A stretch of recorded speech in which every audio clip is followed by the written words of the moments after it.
Welcome back to the Westbrook podcast. I'm your host, JD Jackson. As always, you can find me on Twitter, JD Jackson at the Westbrook Pod, and right here on YouTube. Guys, I do want to ask you something before we get started with the podcast and talking about the Denver Nuggets. Guys, 98% of you who return to watch my videos are not subscribed. Please hit that subscribe button if you like the videos and click the like button. It would really appreciate it. It would really help me out. I'm trying to get to 1,000 subscribers. So thank you so much in advance if you do.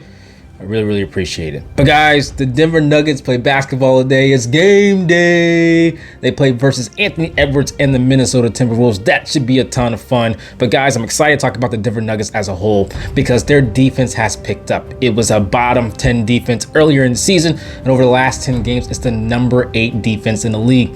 Couple that with their top 2 offense, and you are top 2 net rating in the NBA, second to only the OKC Thunder and the other MVP candidate, Shai Gilgeous-Alexander.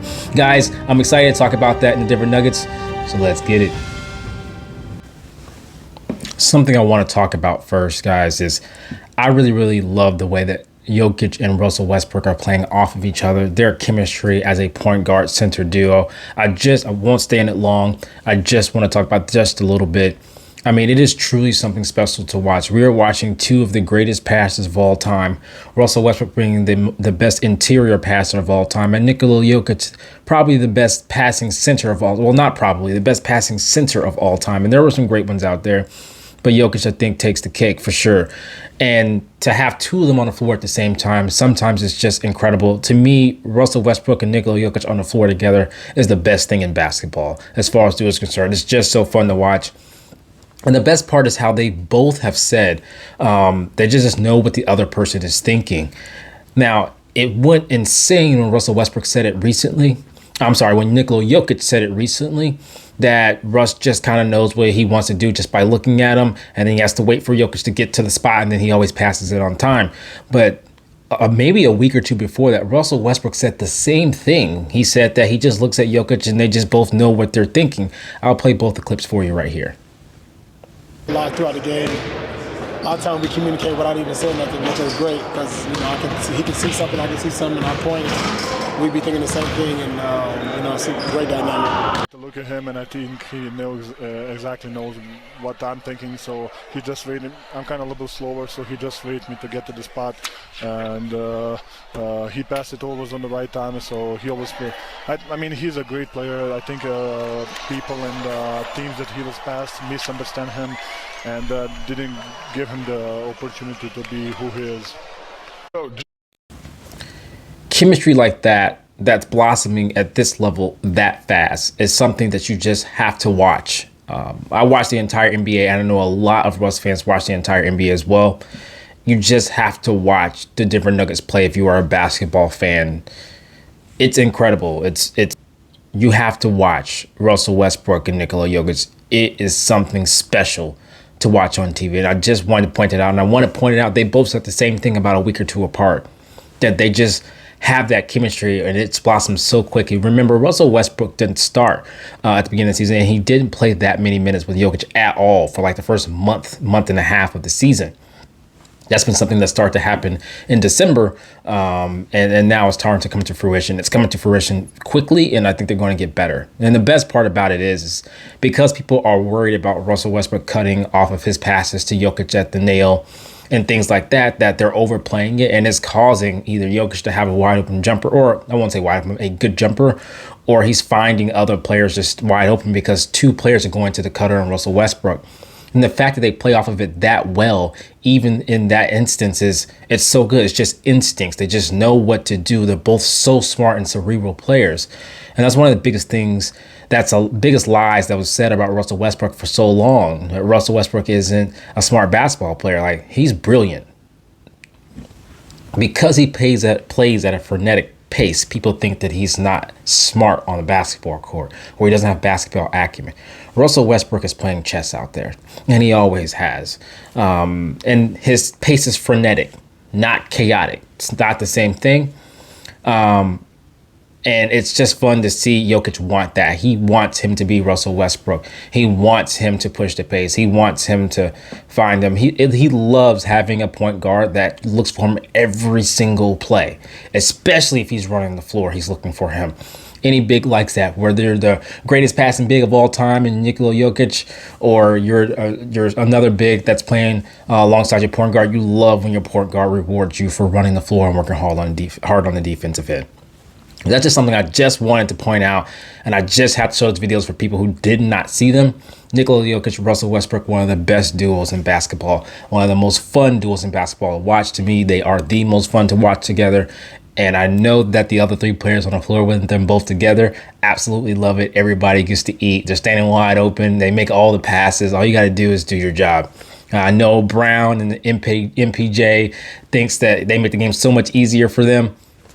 And Murray, he's still going to cook one-on-one because he's our fourth quarter savant. And that's fine. I think that's great. But I think that throughout the season, throughout the games, that he finds it a lot easier for him with Russell Westbrook at the 1 and him sliding to the 2. And then he's also got Jokic out there who's, like I said, the greatest passing center of all time. So I just want to point that out. Now let's move on. I do want to talk about Julian Strawther. The Denver Nuggets are now 8th in defensive rating in the last 10 games, which is a breath of fresh air, I know, to all of us. Whether you're a Russ fan, Jokic fan, Denver fan, all of us agreed for most of the season this defense is not good enough. Now, there have been no trades. Now, we have seen that Mike Malone decided to go away from Dario Saric, which is the right thing to do. He's a 4, not a 5. And then now he's playing DeAndre Jordan in those minutes. That's basically the only change that's took place because they haven't traded for anyone, they haven't gotten anyone new. And suddenly their defense is 8th in the last 10 games in defensive rating. The Nuggets are the number 2 net rating in the NBA in those 10 games because their offense is just incredible. We all know that. I want to give credit to Julian Strawther because one of the reasons why that is because Julian Strawther has been much better defensively in his minutes. Earlier on in the season, I thought Strawther himself was just completely and utterly destroying the integrity of the defense because of his play at the point of attack and off the ball. I cannot say that over the last 10 to 15 games of Julian Strawther, and I do want to give credit where credit is due because I know I've been very critical of him, and so I do want to give him credit. He's been much better. He's flying all over the floor, off the ball. Even if he's making a mistake, he is flying to get somewhere so that the next person can cover for him on the other spot. And so he's not just standing in no man's land, but he's been better at being in the right spot off the ball. And defensively on the ball, he's been doing a much better job of just trying to keep his offensive player in front of him as a defender. And I just want to give him credit where credit is due. That's a big deal for the Denver Nuggets because he's streaky, but when he's hot as far as his 3-ball is concerned. And so if he's hitting his 3-ball and he's serviceable defensively, I'm not saying he's a great defender or anything, so I don't want anyone to put words in my mouth. If he's serviceable defensively, now you can keep him out there and you can utilize that 3-point shot because he's not giving it up on the other end. I want to give Julian Strawther credit. Like, he's really, really working hard. Like, you can tell he's working on it. He's working hard. Mike Malone said early in the season that he's just got to be better defensively, and he's done that. And that's a big reason why they have that number 8 defensive rating over the last 10 games, as Julian Strawther is stepping up and doing what he's got to do. I do think playing DJ over Sarge is something that helps as well, as far as the defensive rating is concerned as well. And not to mention, I do think that Jokic has been much better defensively. I said earlier on, I didn't think Jokic was doing a ton around the rim when the guards would get blown by, or they just got to step on him. I didn't think Jokic was doing a great job of contesting everything. I thought that he sometimes was kind of letting them lay it up and was turning around, taking the ball out of the net. He's been much better defensively. He was just trying to get a hand up. I even saw Jokic run out to challenge a 3-pointer. I forgot what game that was. And he ran hard there. He challenged the 3-pointer in the corner, and I was just happy to see that the best player is making those hustle plays. And I just think that that's one of the reasons why also their defense is number 8 in the NBA over the last 10 games. And that's a big deal considering, guys, they were bottom 10, bottom 5 even at some points earlier on in the season. So really, really proud of the Denver Nuggets in that. Really, really proud of Strawther. Really, really proud of Jokic as well. Everyone talks about his offense, and come on. He almost, he went 30, 20, and 17 or something crazy he just did the other day. Offensively, man, he's just one of the most gifted players we've ever seen. But defensively was where I just thought like he's leaving some on the table. And I like to see the best player recognize that and then say, no, I'm going to set an example. I'm even going to do better on this end of the ball. And he's done that. And I'm really happy he's done it as well. And then I think having Gordon back, even if only for 20 to 22 minutes a night, because Aaron Gordon is still on a minutes restriction. That's why he's not starting. It's just beautiful to see him as the best defender on the Denver Nuggets really, really make a difference defensively. And he's been a big deal. Look, he's the most versatile defender. He's strong. He's got some height to him. He's really, really smart. He knows where to be. He can cover people's mistakes. He's the best defender on the Denver Nuggets. And part of the reason why they weren't good defensively was during that period and stretch of time where, he just couldn't play because of his calf. So it's great to have him back on the offensive end, but especially on the defensive end as well.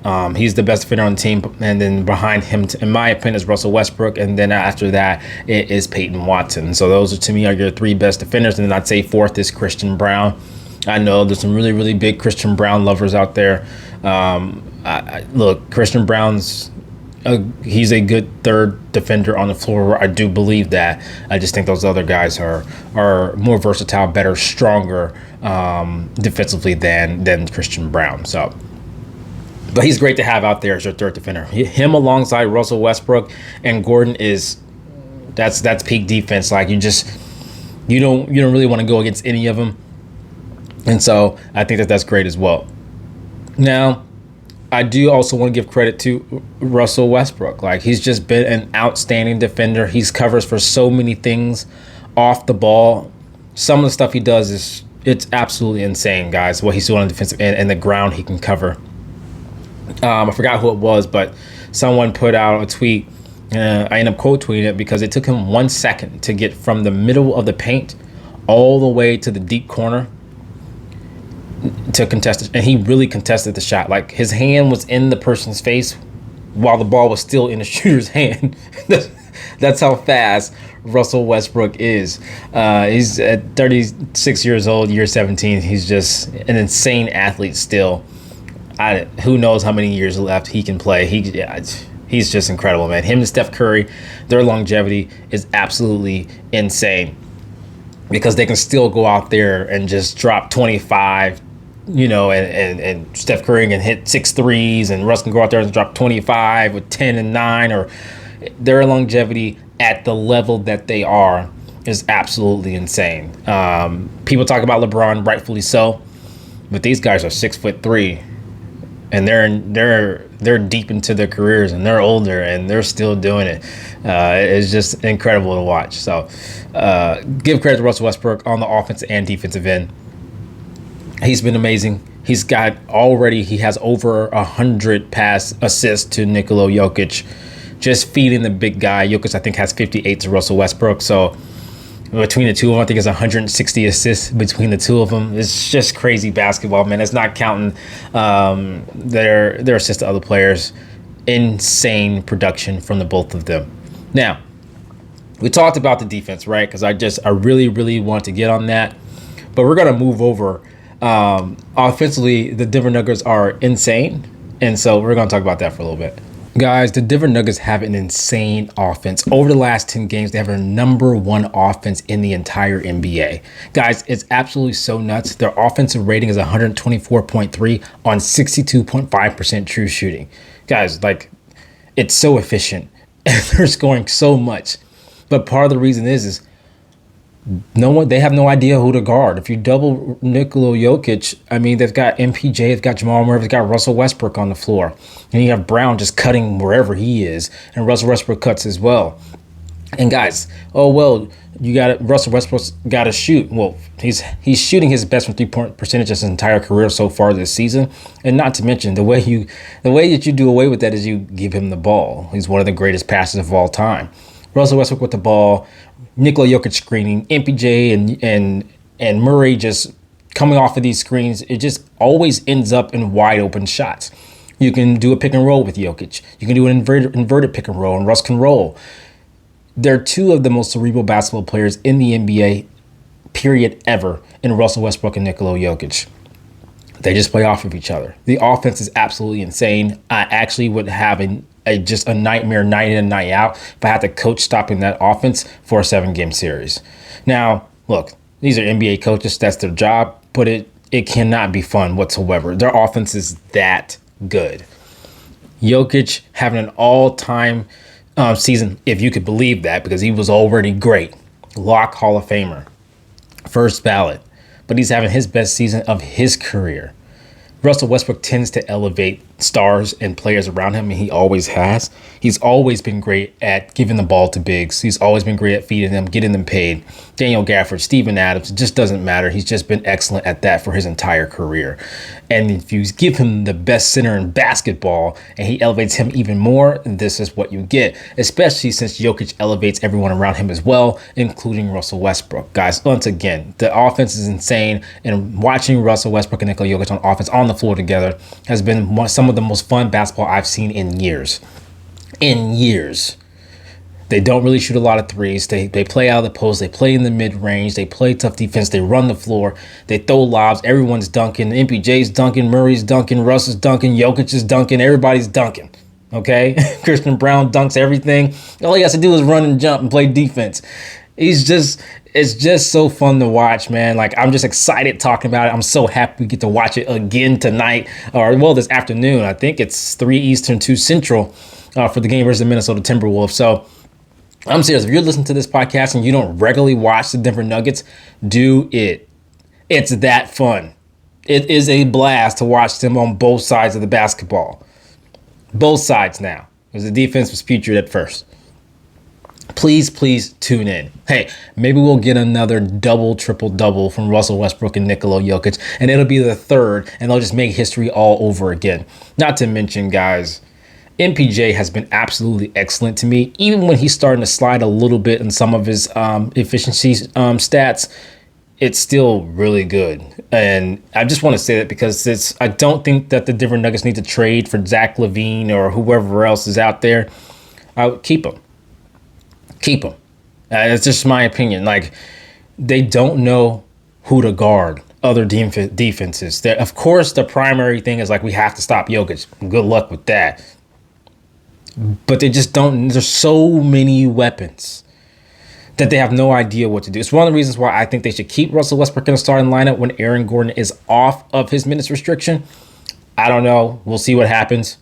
I know a lot of people seem to think that it'll go back to the regular starting lineup, but Malone has not shut the door. He's basically said we'll see when we get there. We'll evaluate everything. We'll see when we get there. But that's one of the reasons why I think that he should start and continue to start, because Russell Westbrook elevates the stars on the floor. All of them. Every single one. He makes them even better than they already are. And guys, it's real simple. If you want to win, you play your 5 best players. And you start them. And you figure out the staggers from there. That's my opinion. He just makes them better. Russell Westbrook is 18-5 as a Denver Nugget, as a starter. It's a 65 win pace, I believe. 65, 66, something like that. He's absolutely incredible. His numbers are all NBA numbers when he's in the starting lineup. Even without Jokic. I'll put up his numbers without Jokic in the starting lineup. He's just an incredible basketball player that should start alongside the rest of the stars, because he makes the Denver Nuggets better. He makes their stars better. He makes the best player better, and the best player makes him better. That's why he should start. I think he's the second reason why the offense is so elite. I think it is Jokic and then Westbrook. And Westbrook isn't doing it because he's dropping 25 a night. He's doing it because he's making the game easier for Jokic. He's making the game easier for Murray. He's making the game easier for MPJ. He's making it easier for Brown. He's cutting off of Jokic. He's hitting his threes at a career level. That's why. Start your 5 best players, especially in this case when it makes sense. It's not like your 5 best players and 3 of them are centers. No, your 5 best players actually just mesh together the way they're supposed to. He's a point guard. He's a shooting guard. He's a small forward. He's a power forward. He's a center. Hey, would you look at that? Just play your 5 best players. Don't think too hard. That's my opinion. But this offense is elite. If you watch it, it's so fun to watch. And so I really want to encourage everyone to watch the Denver Nuggets play basketball. Especially if you're a person that's like, why are they shooting like 100 threes a game? Watch the Nuggets. They're winning off of pace and grit and grind and defense and causing and block shots and causing turnovers and getting out and running and going in the posts and cuts and movement and ball movement. Like, they're winning the old school kind of way. And so if you're a person that's like all of these 3-pointers, watch the Denver Nuggets and how cerebral they play the game. I'm not comparing them to the dynasty, but everyone loved watching Golden State's form of playing basketball for so long during their dynasty. Their dynasty days are over. But during their dynasty, because the ball flowed, they moved, cut, ran off screens. It was just beautiful to watch. Watch the Denver Nuggets play basketball. All right, guys, it's the weekend. I've got stuff to do with the family and everything like that. So I want to thank you guys so much for watching the West Wolf podcast. I really, really appreciate it. Guys, remember, 98% of you that are returning viewers are not subscribed. So please hit that subscribe button. Try and get to 1,000 subscribers. It would really, really help me out. And please hit that like button if you enjoyed the podcast. Remember, my name's JD Jackson. Guys, the Minnesota Timberwolves today at 2 Central, 3 Eastern, I believe it is. I will be live tweeting as always. I just love love basketball. So catch me over there on Twitter at JD Jackson, at the West Wolf Pod. I really appreciate it. We can converse all about the game, talk about the biggest plays, things like that, what the Nuggets should do, who should come off the floor, who should get on, all that stuff right there on Twitter, JD Jackson at the West Wolf Podcast. But guys, I really, really appreciate you so much. I'll see you guys next week. And as always, until next time, peace.